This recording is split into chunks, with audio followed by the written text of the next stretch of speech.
Daí sim, professor Adenilson por aqui. E vamos lá então. E o que que acontece pessoal, né? Querida pessoa, bem simples. Ó, veja o que que um dos alunos do método georreferenciamento sem mistérios me enviou hoje. Seria sobre a base de referência, o que é, para que serve, qual o melhor local para, para implementar, né? No caso, foi mal. Quanto tempo rastrear? E se é preciso rastrear todos os dias em um serviço de campo que leve mais de um dia para fazer dos vértices? Será que pode ser usada uma área vizinha rastreada em outra data? Tenho bastante dúvidas, né? E enfim, querida pessoa, aqui eu expliquei tudo para ele, mas o que que acontece? Eu pensei, uau, que tema interessante para um vídeo. Quando vê, essa também é uma dúvida, né? Do pessoal que me acompanha pelo YouTube. Então aqui estou eu, né? Um humilde servo, brincadeiras à parte, gravando essa aula para falar a respeito. Daí eu transformei, né? Isso aqui, nisso aqui. Marco de apoio básico. A nossa querida base. O que é? Para que serve? Quanto tempo rastrear? Enfim, um vídeo falando tudo e um pouco mais a respeito. Até que no livro, ó, topografia cadastral e georreferenciamento de imóveis rurais na prática, né? Eu trago uma base, né? Bem típica. Essa aqui, vamos dizer que é a base ideal. Isso mesmo. Até aproveitando a deixa, se você ainda não adquiriu a sua cópia, cara, você está rateando. Neste livro, eu trago mais de 307 exemplos práticos e estudos de caso. Enfim, é muita coisa. São 6 capítulos, abrangendo de maneira detalhada a topografia cadastral. E vamos lá então, o que é essa tal de base, Adenilson? Bem simples. Ó, quando você vai fazer um levantamento, existe na norma técnica, né? Até se você folhear dela lá, tem algo que chama-se marco de apoio básico, a nossa base, e também tem marco de apoio imediato. E qual que é a diferença, Denilson? Marco de apoio básico significa que você vai colocar o seu receptor sobre aquele marco e ele é de apoio básico, né? Ou seja, ele vai servir de base para você rastrear os demais dados necessários. Já um marco de apoio imediato. O que que vai ser, né? O que que ele vai ser no caso? Bem simples. Aquele marco que você vai utilizar de apoio para, por exemplo, orientar os dados lá no AutoCAD e coisa e tal. Então, a nossa base, ela é este marco, né, que vai normalmente estar dentro da propriedade. E que preste atenção, você vai colocar um receptor sobre a mesma aqui. Vou fazer algo assim para dizer que tem um receptor aqui em cima.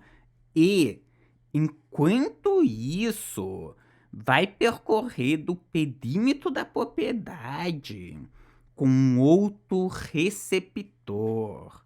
É basicamente isso. Sendo que, preste atenção, ó, a base, tanto faz você rastrear dela, né, no caso, no dia, ou rastrear antes. Então, apenas voltando aqui, né, o que que ela é, então é este marco, para que serve? Ela vai ser um ponto de coordenadas conhecidas que você vai utilizar para corrigir os demais dados. Isso mesmo.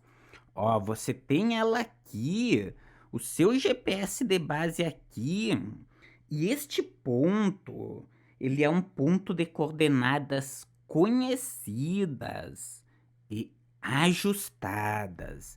Daí, quer seja via sinal de rádio, o método RTK, o método de GPS, você vai corrigir o rover, que é o receptor com o qual você vai percorrer do perímetro da propriedade.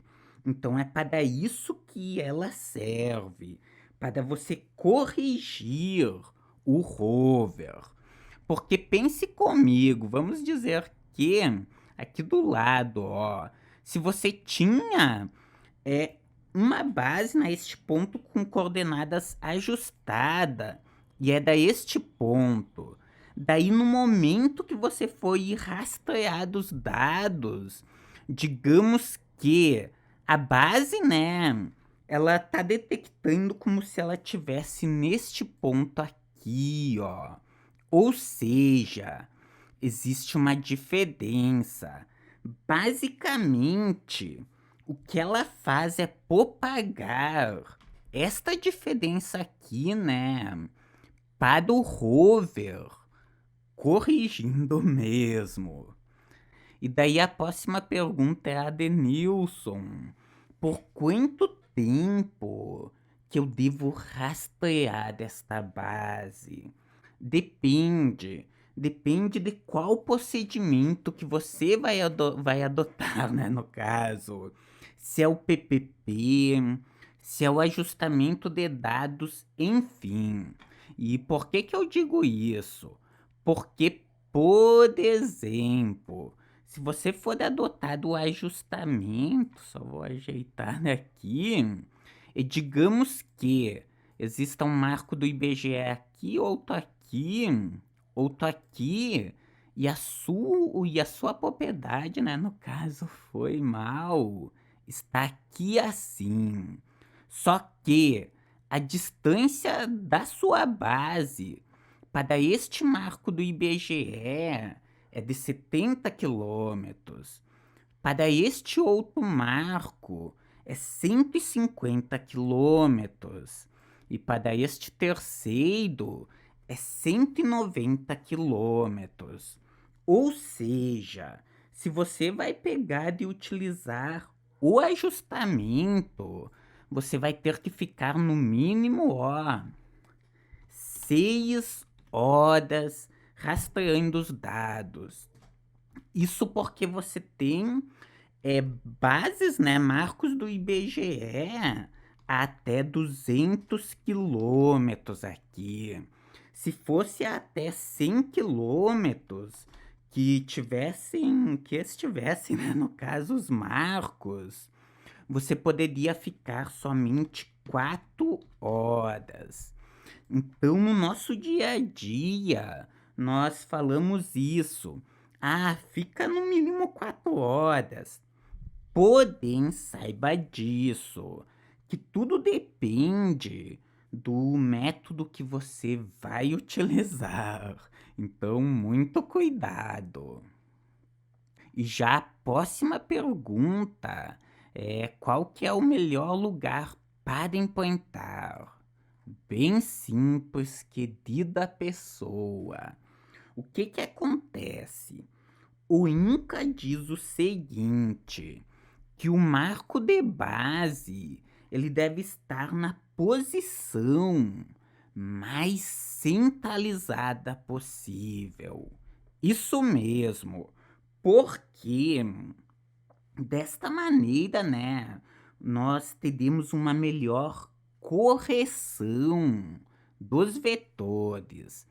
Então, sempre busque deixar no local mais centralizado, que daí, ó, você vai ter, eu vou fazer em cinza aqui, o mesmo cinza, você vai ter todos os vetores aqui e vai conseguir fazer uma boa correção deles.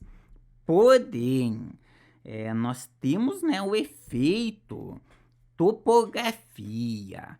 Com isso, a ressalva é: preste atenção, no local mais centralizado possível e mais alto. Isso mesmo, porque não adianta, né, você colocar no local mais centralizado e este local for do fundo de um vale. Perceba isso, que o sinal de rádio, né, no caso, ele não vai andar morro acima, que você tem que colocar no local mais alto, nem que seja aqui de um lado, para conseguir rastrear os dados em todos os vértices, né? E utilizar, né, enfim, a correção dos dados em todas as mudanças de ângulo da propriedade.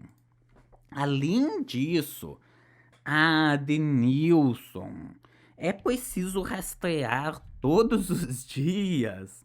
Bem simples, né? O que a base vai fazer nada mais é do que propagar a correção para o rover. Ou seja, você deve rastrear. Ela deve estar rastreando os dados, melhor dizendo, foi mal. No momento que você rastreia os dados do perímetro, daí você é quem escolhe, né? Ah, mas eu vou fazer do rastreamento do local, né? Vou fazer da locação da base e o rastreamento dos dados um dia antes. Ou devo fazer no dia, ou vou fazer somente no dia.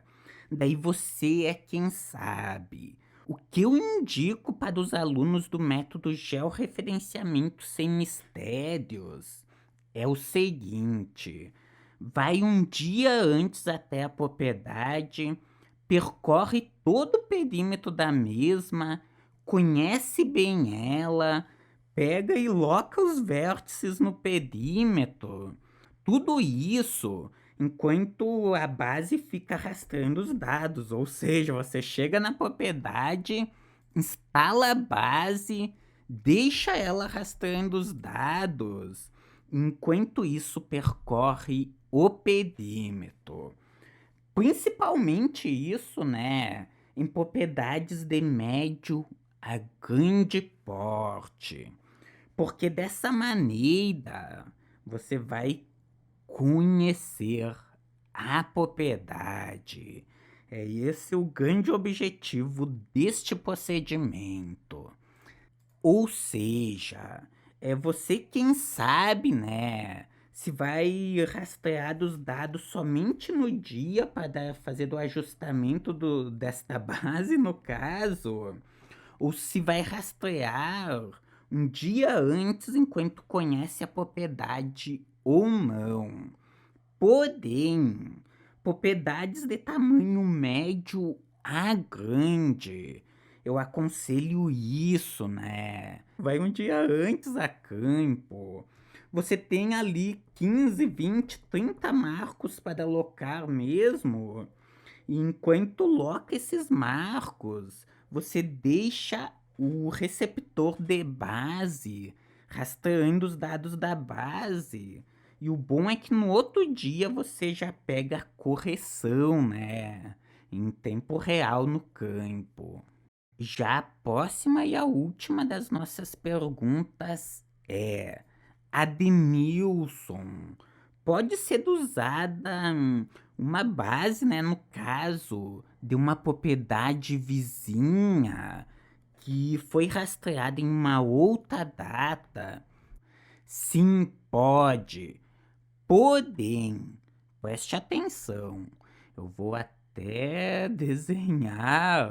Bom, vou mudar daqui e vou desenhar em algum lugar por aqui. O que que acontece? Olha a situação que nós tínhamos. Né? Nós estávamos rastreando esta propriedade. Só que bem aqui assim tinha um morro. Na realidade era uma propriedade imensa, né? E este ponto aqui não tinha como nós rastrearmos da nossa base. Perceba o quê? Que a existência do morro fazia com que nós tivéssemos que escolher, né? Ou locávamos a nossa base aqui assim, e a partir daqui conseguiríamos rastrear os dados de todos os demais vértices, ou pegaríamos e colocaríamos, por exemplo, uma aqui e uma outra aqui assim. Resumindo, nós colocamos uma base aqui, rastreamos os dados dos vértices, das mudanças de ângulo que conseguimos a partir dela e, posteriormente, utilizamos uma outra base que nós tínhamos em uma outra propriedade aqui para rastrear, né, para utilizar de base este marco para rastrear os dados deste ponto. E por que que eu trouxe este exemplo? Bem simples, porque nós buscamos obedecer às normas do INCA, né? E ele diz que o marco de base deve estar o mais centralizado possível aqui. Então nós cuidamos isso, a topografia e a propriedade. Daí utilizando isso de base, nós vemos como que vamos proceder. É óbvio, né? Se for de uma propriedade de pequeno porte aqui, é uma propriedade, um processo de uso capião de uma propriedade de 5 hectares. E nós temos um marco perto aqui. Ou senão é uma região de agricultura familiar, de propriedades de pequeno porte. E nós temos aqui já alguns marcos locados. Cada distância do marco até os pontos a serem levantados vai ficar de 2 quilômetros no máximo. Não tem por que locar, né? Outro marco. Então perceba isso, que o cara deve sempre buscar ser ético, olhar para a legislação e buscar seguir da mesma. Enfim, uma aula rápida, né? Que nem foi tão rápida assim, para falar sobre este assunto. Um beijo no seu coração e até uma próxima videoaula.